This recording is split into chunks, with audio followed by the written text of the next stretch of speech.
जी को याद कर रहे हैं।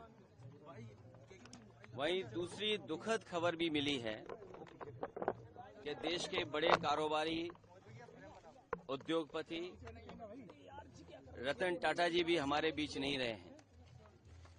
एक ऐसे उद्योगपति जिन्होंने अपना और उस समूह ने देश की अर्थव्यवस्था में बहुत बड़ा योगदान दिया है। आजादी से पहले और आजादी के बाद से टाटा समूह ने बहुत बड़ा देश की आर्थिक स्थिति को सुधारने में और आर्थिक तरक्की के लिए बड़ा योगदान किया है। वहीं रतन टाटा जी से व्यक्तिगत रूप से भी हमारे कई बार मुलाकात हुई है। उनकी सोच और उनका विजन यही रहा है कि कारोबार करते समय असूलों के साथ कोई समझौता नहीं। उसूलों से कारोबार करने के लिए और अपने लाभ का समाज के कल्याण के लिए जिस तरीके से उन्होंने लाभ का पैसा लगाया है और लोगों का, आम लोगों का कल्याण कैसे हो, उस दिशा में एक उदाहरण पेश किया। ऐसे उद्योगपति को भी हम लोग याद करते हैं, रतन टाटा जी को। वहीं नेताजी इसी धरती से लड़ करके, इसी धरती से संघर्ष करके, नेताजी इसी धरती पर चोट खा करके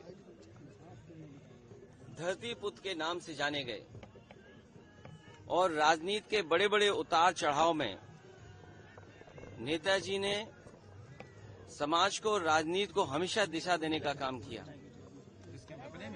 जो समाज में आर्थिक, सामाजिक, राजनीतिक चेतना थी, उसको जगाने के लिए और देश को समाजवादी विचारधारा से जोड़ करके चलने के लिए उन्होंने जो रास्ता दिखाया है, उसी रास्ते पर हम समाजवादी लोग आज चल रहे हैं।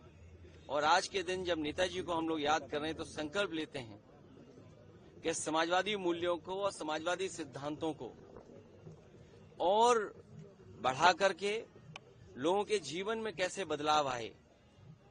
नेताजी ने पूरा जीवन अपना संघर्ष इसी में निकाल दिया कि नेताजी के साथ साथ उनके लोगों का भी जीवन बदले, समाज में नई दिशा में गैर बराबरी के खिलाफ, और जिन्हें कभी सम्मान समाज में नहीं मिला था उनको सम्मान दिलाने के लिए नेताजी ने पूरा जीवन लगा दिया।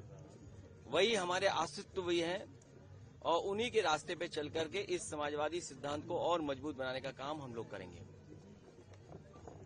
जी, जिस तरह से विधानसभा उपचुनाव है, 10 सीटों पर समाजवादी पार्टी ने 5 प्रत्याशी, आज कांग्रेस का गठबंधन कहाँ देख रहे हैं? आज समय नहीं है उस पर चर्चा करने का, लेकिन इंडिया गठबंधन समाजवादी पार्टी और कांग्रेस का गठबंधन रहेगा।